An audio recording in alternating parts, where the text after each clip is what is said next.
afternoon, ladies and gentlemen. This is Don Walters welcoming you to another edition of the Staten Island Bowling Club. This afternoon finds us in our neighboring state of New Jersey in the friendly lanes of Hudson Bayonne Lanes. We have 12 bowlers right now competing in our qualifying, and we'll talk to some of those bowlers later on. But right now, before we get into that, I'm going to introduce to you my longtime co-host, Bobby Simonelli, and the host of Hudson Bayonne Lanes, longtime friend, Mr. Robert Kornfeld. Rob, I want to start off by just thanking you for hosting us again this month with the Staten Island Bowling Club. It's good to be back to Hudson Lanes. Well, you're more than welcome. Obviously, we love having your group here, and we've been longtime friends after I was the manager over at Showplace Bowling Center, where we initially met. Well, I appreciate that, and obviously the Staten Island bowlers have been visiting us on a pretty frequent basis. Our pricing has been very competitive with the area, and a lot of them come down and visit, so hopefully you'll be back to see us again soon. We're looking forward to it. Bobby, before we get into anything, I just want to go over one thing that you and I spoke about yesterday, and I don't want to forget this, man, like I did last month and a month before. I mentioned to you yesterday that we are among a journalist. We have a journalist with him in the person of Mr. Bobby Simonelli. I mentioned that he wrote that column for Bowler's Journal, and he got an award. And I just wanted to mention it to the viewers because he's a man that is not a journalist by trade, but the love of the game is there, and as a result, it showed up. So, Bobby, I want to congratulate you on camera. Thank you, Donnie. Well deserved. Sure. Donnie, I'd like to say something. The last time we were here at Hudson Bayonne, we didn't have the sounds of bowling pins and bowling balls like we do today.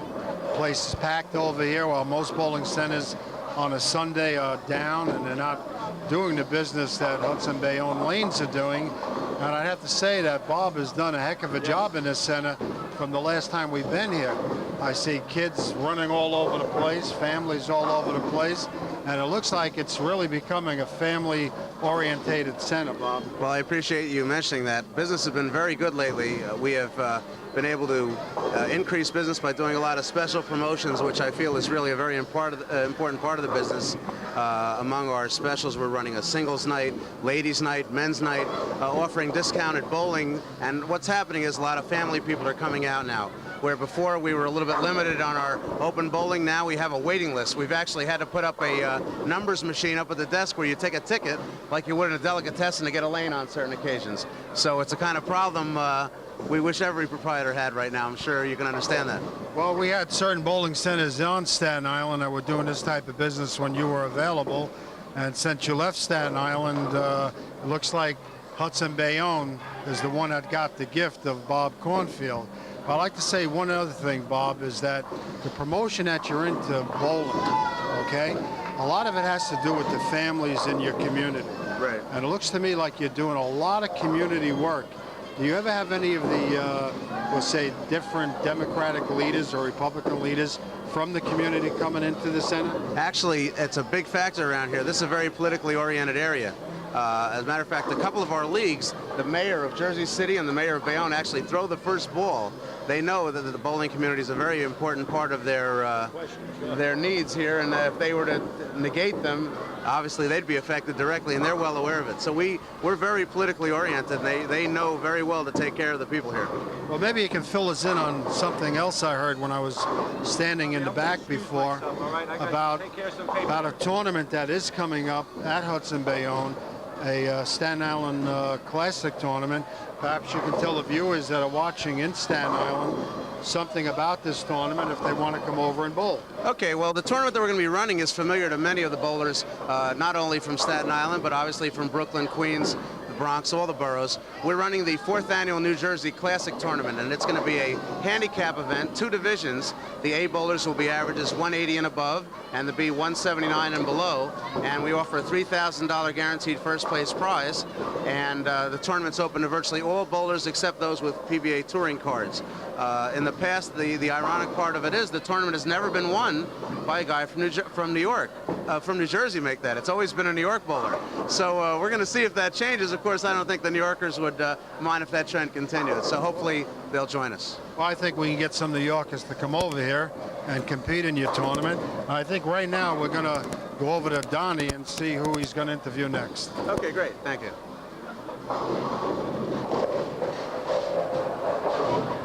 Okay, we are back, and I'm going to present some money to some of the runners-up for today's competition at Hudson Lanes here in New Jersey.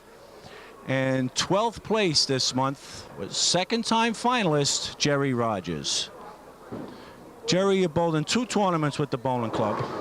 You bowled at Sunset Lanes. You got to the qualifying. You come over to Hudson Lanes today. You got to the qualifying. You were throwing the ball very well yesterday. It seems like the wheels fell off today. Yeah, the shot was good yesterday. Today I was playing the same line and ball just wasn't holding for me. It was taking off in the back end. I moved, and then once I moved, I was dead. It was disastrous. I just couldn't catch up after a couple of open frames. Well, you know, 12th place is not bad when you consider the amount of bowlers we had. 12th is a nice finish. Your buddy is still in there. Yes. Steve is still out there. Yeah, Steve. I'm rooting for Steve now. He's got a tough competitor, that young kid Eric from the house. Yeah, the house bowler Eric's a tough bowler. Very, very tough. Yeah, I want to thank you for bowling with us. Thanks a lot, Donnie. I know we'll see you Sunday morning. See Loy, he'll give you your check. Okay, thank you. Thank you for bowling. Okay, 11th place this month belongs to a young lady that I think, Rusty, this is your 3rd consecutive finals, if my memory serves me. You made the finals at Sunset. You come back at Columbia, and you made the finals again. And one more time today. Unfortunately, this time the 3rd was not the charm. No, it wasn't. Let's hope next time is. The 4th could be the charm, I guess. Why not, if not Why the not? 3rd? Right. What happened today? I think that we shouldn't have switched alleys when those other alleys had a problem. Yeah, okay. Well, sometimes this does happen in the course of events. No strikes, I would say. So no strikes add up to not enough score. I think you can go with that adage anywhere. Right? I want to thank you for bowling. Thank You've you. been a big supporter of the club, and I do appreciate that. Okay. And I do look forward to seeing you next month at Jersey I Lanes. hope to be there. Thank you. Very much. You stay well. Okay, that was 11th place. That was Rusty Richards. 10th place belongs to Alan Fuca. Alan, I want to congratulate you on another fine showing with the bowling club. You know, I guess we were joking about it, although it's really not something to joke about. In the course of buying a pair of shoes, I guess when you buy shoes, maybe there's one bad pair in 1,000. You unfortunately got that bad pair. I got that bad pair. And a hell of a time to show up in qualifying when your heel fell off. Yeah. Well, what can you do? I heard about the wheels falling off, but not the heels. What I find amazing is the 3 of us that bowled over there didn't make it. Yeah. All 3 of us. Maybe I don't that know. particular set of lanes was not conducive to high scores. It's kind of hard bowling off balance, though, too. I can, unless you work at it. Yeah. Alan, I do want to thank you for bowling with the club. I appreciate the support. I guess we'll see you Tuesday night at King of the Hill. Yeah, I think so. Okay, thanks, Alan. Okay, 9th place belongs to, this fella's been here before a few times, left-hander Rob Marchicello. Rob, I want to thank you for bowling with the club. 9th place this year, which makes you the alternate. You bowled very well yesterday in qualifying 2 squads, and today it just wasn't there for you. I think Rusty was right. When we switched pairs from 41 and 2, we went to 33 and 4. It was dead. It was dead. That seemed In fact, to be the 3 guys that bowled over there didn't advance. Yeah. You know, it wasn't. Well, these things happen in the course of events. Sometimes it happens, and this is why we have a break pair of lanes in the event that does happen. We're prepared for it, and it doesn't always work out for the bowler. Yeah. Fortunately, that was the case today. I'm glad I made the trip. I enjoyed myself. Well, I do thank you for bowling, and I know we'll see you next month at Jersey Lanes. That was Rob Marchicello. He finished 9th place this month with the bowling club. We're now down a match play competition. We have 8 bowlers remaining. We have 2 lefties, and we have 6 righties. One of those bowlers will go on to represent Hudson Lanes in our Tournament of Champions that takes place in November. And we'll be back with more bowlers in a minute.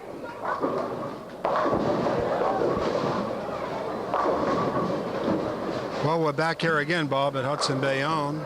This is Bob Simonelli and Bob Cornfield, and we're going to discuss something, Bob, that it's a question that's I've been hit with many years, and I think you, is the lineup in a bowling league, 5 and 4 men. It seems like most of the teams that are out there competing in a league, they really don't know where to put their individual bowlers. It's something like a baseball game. A baseball game has 9 men playing the game, and the manager's job is to place each man in a position where they would do the most benefit for their team And we have that same thing in bowling, except many of our team captains get a little confused. And my concept is, and it's always been, is that my leadoff man will be the guy that's going to throw the most strikes. Not necessarily the best spare bowler on the team, but somebody that can lead the charge, sort of like the leadoff hitter in baseball. Right. Now, I want to know your feeling on that. I agree with that wholeheartedly. A lot of times in the better leagues or the low handicap leagues, one of the teams that has a big advantage is one that knows how to set up their lineup. You want a bowler up first, primarily, like you say, who can strike, because he's the one who's going to get the team off the ground. If your bowler gets up first, then he's going to be able to get a strike. Let's face it, that's going to put the pressure on the other team right away. You get into a match where it's going to be decided by a few pins, the first bowler up in the 10th frame is going to play a primary part in how the game goes. The other guy, obviously, that you're concerned with is your anchor man, because if it gets right down to the nitty-gritty, obviously it's going to be the man who leads off and going to be the guy who finishes the game out, much the same as in baseball, where your leadoff hitter, you got to get him on base to get that first run in, and your cleanup hitter's got to be able to bring him across. Well, who are we going to put in second? Who's going to be that second bowler? Now, we're talking primary. Second and third is actually 5 or 4 men. Right. If we had a 4-man league, the second place bowler would be the same as the third place bowler in a 5-man league. And my feeling on that is to put the bowler with the least amount of experience, or the bowler that is not really as good as the rest of the team, but yet is a necessity to the team to fill the average. Right. And we need that low average bowler to keep our average within the minimum or the maximum of the league. And then we come to our 4th bowler in the 4-man, who I call the setup man. Right. And I believe that the setup man is just as important as the anchor man. You can flip-flop them in many cases. But a lot of the viewers out there, they get a little confused, and they think that because you know more about bowling than I do, that you should be the anchor man. Right, and that's the biggest fallacy going. The real key is you need somebody steady in that 4th and 5th slots. If you get up a bowler who's apt to miss in a key situation and you have him bowling 4th, that puts all the more pressure on your last man. But like you say, every league has a 4 or 5-man roster. You must have one bowler who, let's face it, is going to be the weak link, and generally speaking, he or she is being used so that you can reach that 780 or whatever the handicap is in that particular league. Generally, you want that person second because they wouldn't necessarily feel as much pressure following a bowler who's already let off with a strike. Let's face it, they're going to be a little more edgy. You wouldn't want them bowling in a key spot like the 4th or 5th spot. In 4th or 5th, you want the bowler that's been around for a few years. The, let's call it money man, somebody who can pick up the spare or the strike when you need it. I had an instance last week where my team is in first place at Rainbow, and I decided to make a change in the lineup. And the change in the lineup cost me drastically, where we lost almost 14 points. And instead of having a 9-point edge on the league, we're down to only 2. And all I did was take myself out of the 4th spot and put myself in the leadoff spot. Now, I am not a strike bowler. Right. I'm basically a spare bowler, a setup man, or an anchor man. And I took the strike bowler and I put him down to 4th place, and I think I put a little too much pressure on that bowler. And what happened, he wasn't pulling the trigger. He was aiming the ball, and he just didn't get the strikes. Right. So if we have the audience out here listening to us now, what advice would you give them on their lineup? Well, one thing for sure, as we've already mentioned, your first bowler, a key position player. You want somebody who's going to get the strike, who's been around for a while, who knows right away that you got to put the pressure on from the first frame. By the 5th or 6th frame, unfortunately, sometimes the games already are out. Your second bowler is your new bowler. He's the one, or she's the one that's pretty much new to the game. Maybe a little bit less experienced, maybe trying a lower handicap league for the first time. And then, of course, as you get down your lineup, your players have been around for a while. They know what it means to be up in a key shot. They know when the 9th and 10th frame rolls around, the team is depending on them. So your 3rd and 4th bowlers, generally your higher average bowlers, generally the ones that have been around, the ones that'll get it done when you need it. That's how you get the points, and that's how you get paid at the end of the year. All right, Bob, let's go back to Donnie now.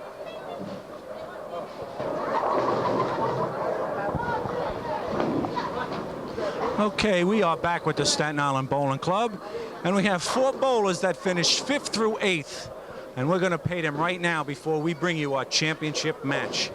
8th place this month belongs to a young man that I think he fulfilled his first dream. He got to the top 8, and that's really what he said he wanted, Jimmy Grant. Now you remember what I said to you before, Mr. Grant. You told me you were very happy to get to 8th place. 8th place was what did I fine. say to you? This is just keep my head, and I just didn't keep my head. And I also said, why tugged don't the I ball. just pay 8th place money and not go? Yeah, that's right. You told me that earlier, but I said, no, Okay. I'm going all the way. But And it you know didn't happen that this game time. was right there for you. The game was there. I had it. I just tugged the ball, and it was You got your a feet bad wet. shot. It got You my got a feet little wet. experience. Yep. The key, I think, to that shot for you was the first ball. Had you First left an ball. easier spare, I would have made it, and I would have went on to, who knows, well, you know, the top spot to maybe. lose to Bobby Sach, that's Yeah, it's good man. Good, One of the good, premier good bowlers bowler. on Good all the bowler. island. Very good bowler. Yes. Yeah, I lose to the best, you know. All right, well, listen. But I did want to bowl you, Donnie. But we got 4 bowlers left. Yeah. Manny Pepitone is going against Steve Geraci. Bobby Sach is going against Mike Primiano. Who do you like? I like them all. But I understand that. I'll take Bobby Sack because he beat me and he's tough. He is tough. He is Yeah, I'll tough. take. But they're all I'll- tough. They're all tough. Otherwise, we wouldn't be here this afternoon. This is true. So thank you. I want to congratulate you, Mr. Grant. Thank you very much. And I also want to thank you for bowling with the club. you. I appreciate your patronage. You got your feet wet. You got a little bit of a test. Hopefully it leaves a good taste in your mouth when you come back next month at Jersey, and perhaps you'll perform a little better. hopefully, yeah. I don't mean to say perform a little. Maybe your results will be a little better. A little better. Okay? Okay. Thank you, sir. See Loy, and Loy will be glad to pay All you. right. Thank you. What a crowd pleaser that young man is. Next up in line is 7th place this year is a man that shouldn't even be where he is because he thought he didn't make it by the first round, Patty Rourke. Another Country Lanes bowler. Mr. Rourke, you should be glad to be 7th because you didn't think you made it by the first round. I did not even think. I shouldn't even have made it. I bowled horribly the second game. But you had some fun today. Yeah, You I had a finished ball. 7th overall. Yeah, well, Again, you've gotten to this point 2 or 3 times. it's my 4th time. I haven't won a match play game yet. I think the law of average is on your side. Who did you lose to the first? I lost to Manny You lost to Pepitone. Manny. Manny shot 250. I mean, that's not bad. Yeah. To lose to a 250 is certainly. I was hoping to draw Jim Grant over there, but Mr. Grant, your Yeah. buddy, your buddy. Well, I congratulate you. You had a great day. I thank you for bowling, supporting the club, and I do look forward to seeing you next month, Jersey Lanes. yeah, I hope so. I know you'll be there. Thanks. Thank you, sir. 6th place this month belongs to a young phenom that bowls out of this house, Hudson Lanes. Impressed me very much yesterday with his qualifying rounds, Eric Dowse. Eric, congratulations. I just told the viewers you impressed the hell out of me yesterday with your bowling. Here's a young man that bowled his first game in a final qualifying round yesterday. The first ball he throws a gutter ball, makes the spare, strikes out for 290. Not happy with 290, continues to strike. I think through the first 3 of the next game. Yeah. This man will be a force to be reckoned with in the near future. He already is in this house. I've get nothing but rave reviews about you. I thank you for joining the club. It's good to have you. You're a good quality bowler.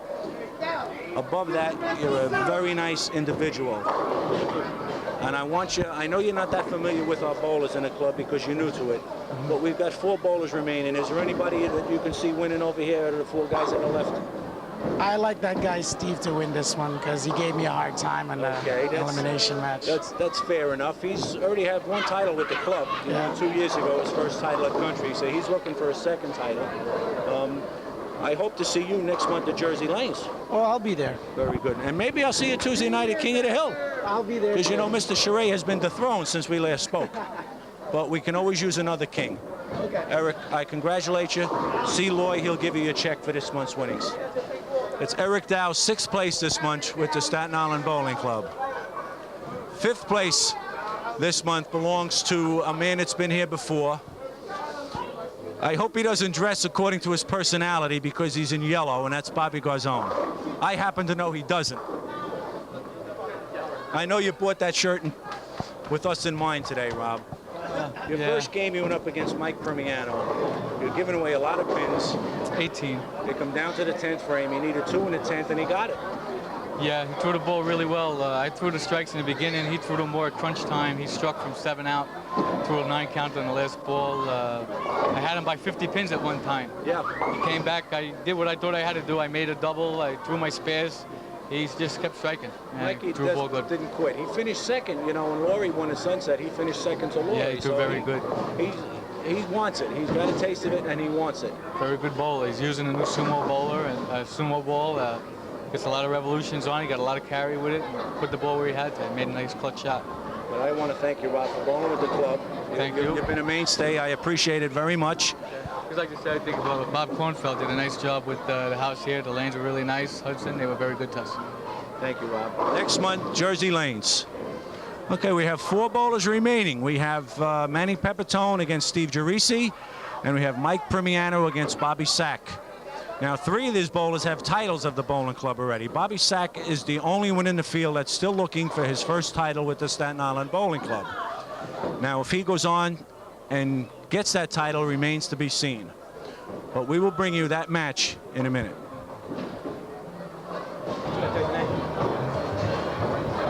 Okay, we are back with the Staten Island Bowling Club here at Hudson Lanes in New Jersey.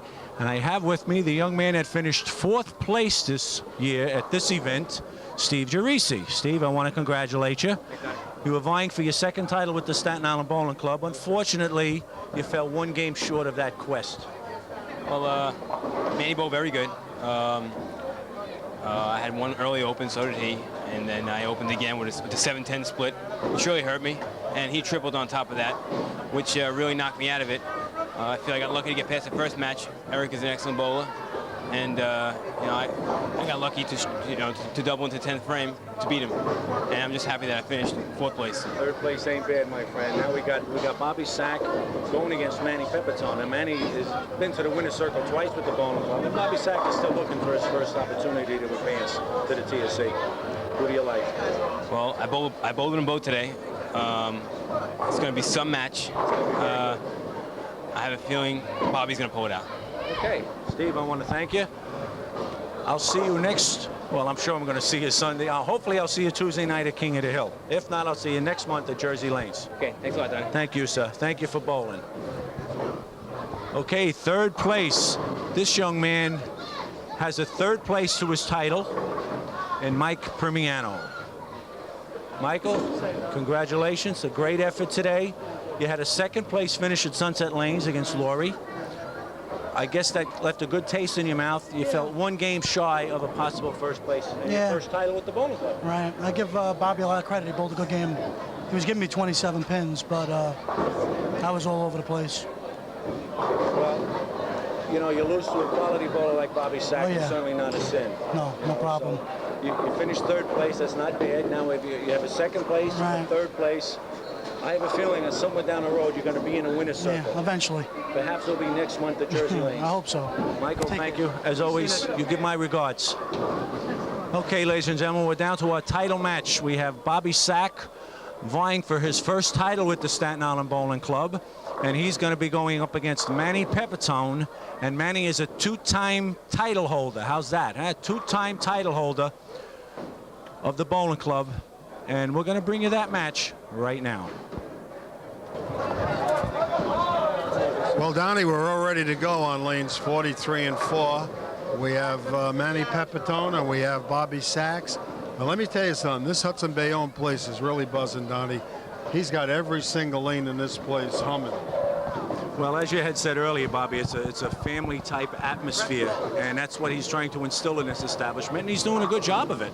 I was just down on lanes 57, and I was watching a Filipino League bowl, and one of the bowlers there had the first 9 in a row, Donnie, and something odd happened. A woman walked up to Bob and said she wanted it announced that he had 9 in a row. So normally in bowling, you just don't announce these things because it's like announcing a no-hitter game in baseball. You know about the kiss of death. So I could not in my wildest dreams imagine why she wanted the 9 in a row announced until later on I found out if he got the 10th strike, the league has to give him $75. So the league really didn't want him to get the 10th strike. Okay, we have Manny Pepitone opening up on lanes 43 and he gets a beautiful strike, and Bobby Sachs now coming up on lane 44. Bob, how about telling us something about the lane conditions here? Generally speaking here, this shot favors more of a cranker type of bowler, and a cranker by definition, of course, someone who can hook the ball across a lot of boards. Generally speaking, the bowler who plays straight up the boards here gets quite a few reps. You have anywhere from about 7 out to the gutter, light oil outside, and concentrated towards the center, so we'll see how Bobby does here on his first shot. Bobby's playing way outside. Definitely, I can see that, and the lighter hit here generally carries better. When you're flush in the pocket here, unfortunately, those corner pins have a tendency to stand up, so they're going to find that the lighter hit in the long run will carry better for them. Well, we have 2 straight shooters here, Bob. We didn't get any of our crankers into the final match. So do you think this is going to be the type of match where we're going to go strike, 10-pin strike? I'll tell you the truth, these are 2 pretty high caliber bowlers. I know both of them in the past.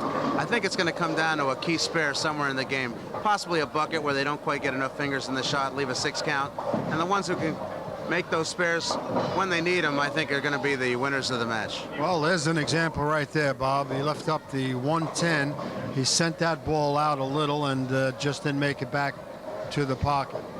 That's right. We have a difficult spare coming up here. But bowlers of this caliber, the average player would look at the shot and say, well, get one.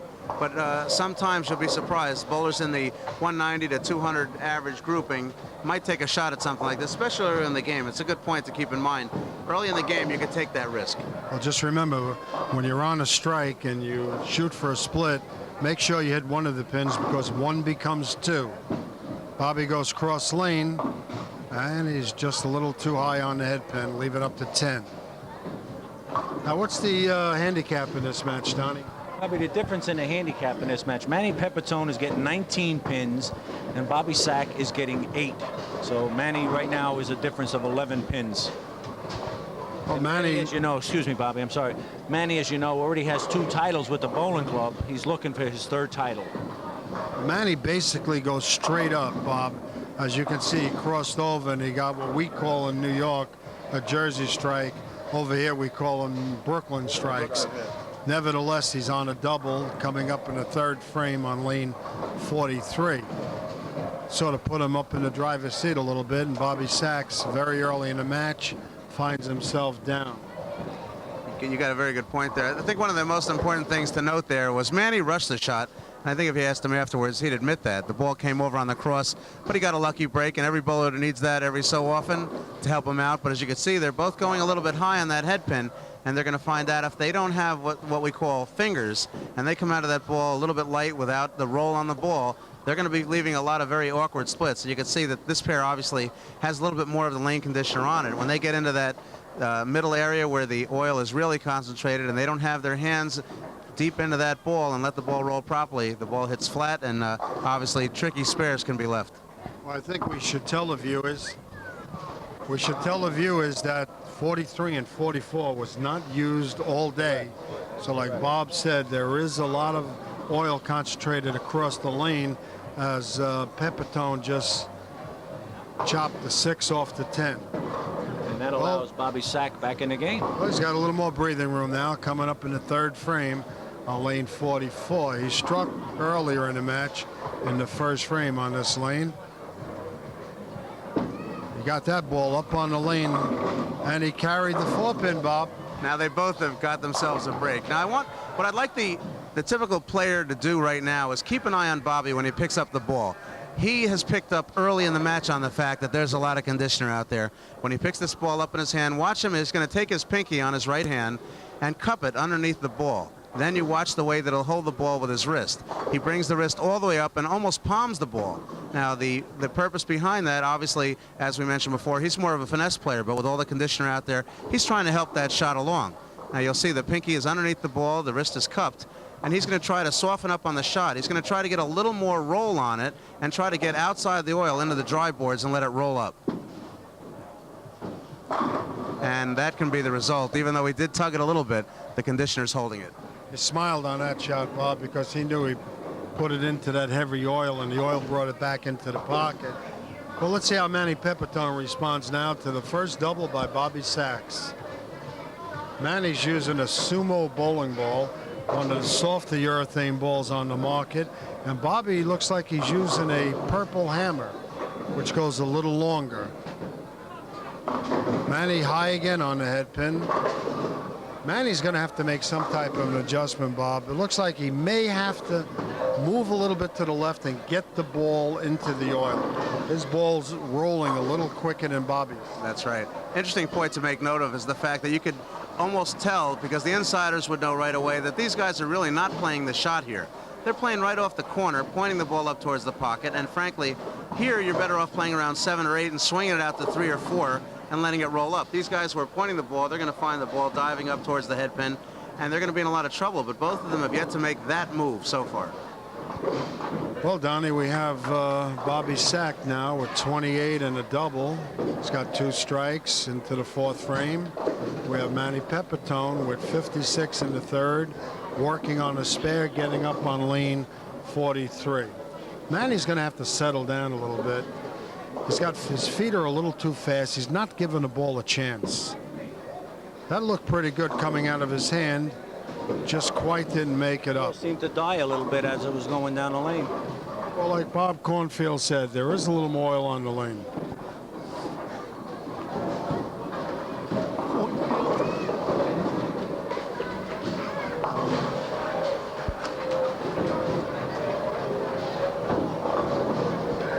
Manny's going to shoot this cross lane. Wow. Another chop for Manny. That's a double chop on lane 43, Bob. Chopped the 6 off the 10, and now he just came back with a similar experience on the same lane. That has to be the oil. Now, already in the game, one thing is for sure, you can see that there's conditioner out there and much heavier in concentration than they've been playing on today. Bobby's trying to really relax on a shot like this. So this is a key ball. He's only got 1 open. A couple of lucky strikes so far, frankly, and we're hoping that he's going to make an adjustment and put one solid in the pocket. Notice the tape on the fingers also. Uses it on the pinky and on his pointer finger. Basically, that's to just give a little bit better feel for the ball, a little better grip on it. That's another one for Mr. Sachs. And he seems to be right now getting lined up here, Donnie. And it's like Bob said earlier in the match, he is a quality bowler, and quality bowlers have a way of coming through under the pressure. You know, the amazing thing with Bobby Sach is he's been a member of the bowling club since we started 5 years ago, and he has yet to win a title. And that is only solidifies the fact that it is a handicap tournament, and he's constantly giving pins away. I don't know of many scratch bowlers that have won a title in the club. There are a few. Rob Vinci, Spallone has a title. Vinci's got a title. Well, they have it in the singles class. Well, Vinci has a couple of club titles too.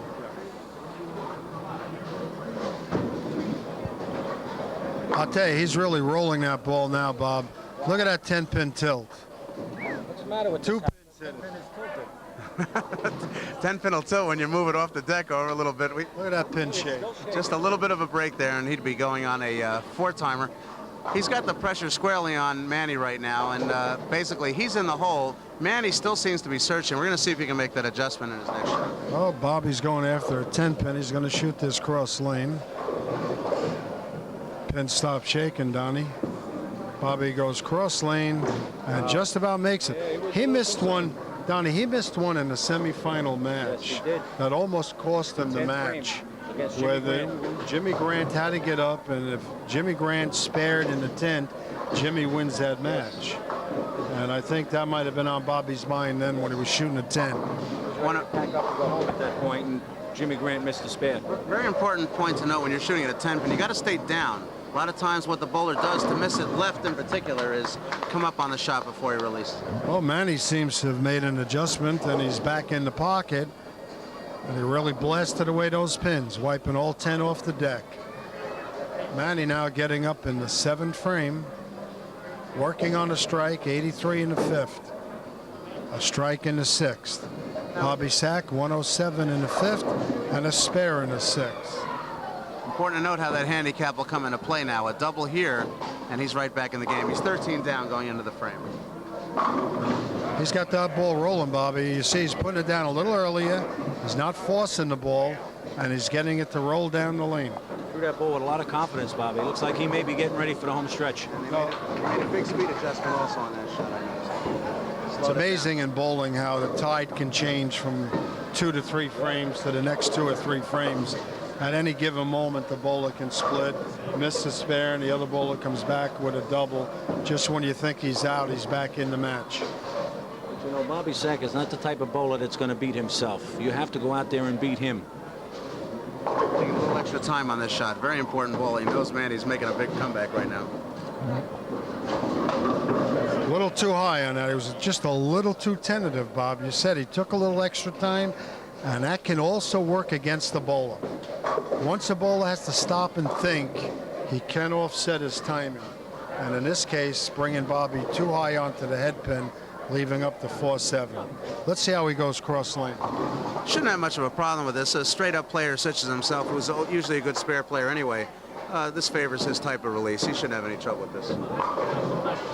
Bobby Sach shooting for the 4-7, going cross lane, and he makes it. Well, Bobby now has a spare in the 7th, 125 in the 6th. And we have Manny Pepitone, 83 in the 5th, working on a double. He'll be up in the 8th frame. We have a 1-pin difference right now. Bobby Sach holds a 1-pin lead. And again, Bobby, this could be one of those matches who performs best in the 10th frame. It's going to come down to that. Bobby's got his towel out. He's wiping off that excess oil off his bowling ball. Sometimes it'll get right in your thumb hole. You wind up dropping the ball. Taking his time again, Bob. He gets it up on the lane, and he buries a strike. He liked that one. You can see by his body, as soon as he released it, he was walking back off the approach. He knew he had thrown it well. 4-7, both jumped on that strike, Donnie. That was like dynamite hit it. Well, he's not going to go down that easy, like you said, Donnie. Bobby Sach is a quality bowler, and he's going to be in it till the end. Let's see how Manny Pepitone handles this pressure. That's not a knock on Manny. Manny knows how to win. He's been there before. He's been in a winner's circle. He knows what he has to do. You said it, Donnie. He's right back in the pocket. Manny Pepitone now putting the pressure on Bobby Sach. Let's take a look at how this game is swung around. With this 11-pin handicap, now you see Manny taking his time. He's checking out the score. Gets another strike here. He'll have 143 in the 7th frame. And, of course, getting the 11 pins, he's actually got the lead by 9. So it's going to come down to some key shots here in the 9th and 10th. And you'll find that when you get these higher average bowlers, a lot of time that is exactly what happens. They get up in the 10th frame, usually 1 or 2 pins separating them. And that's when you tell the true class of the bowlers, the ones that have been there before. 2 most important frames in bowling, the 9th and 10th. Manny Pepitone high onto the head pin, leaving up the 6-10. Well, Manny Pepitone now has 141 in the 7th. Trailing by 7 pins. Trailing by 7 pins. Bobby Sach will be getting up, working on a very important strike going into the 9th frame.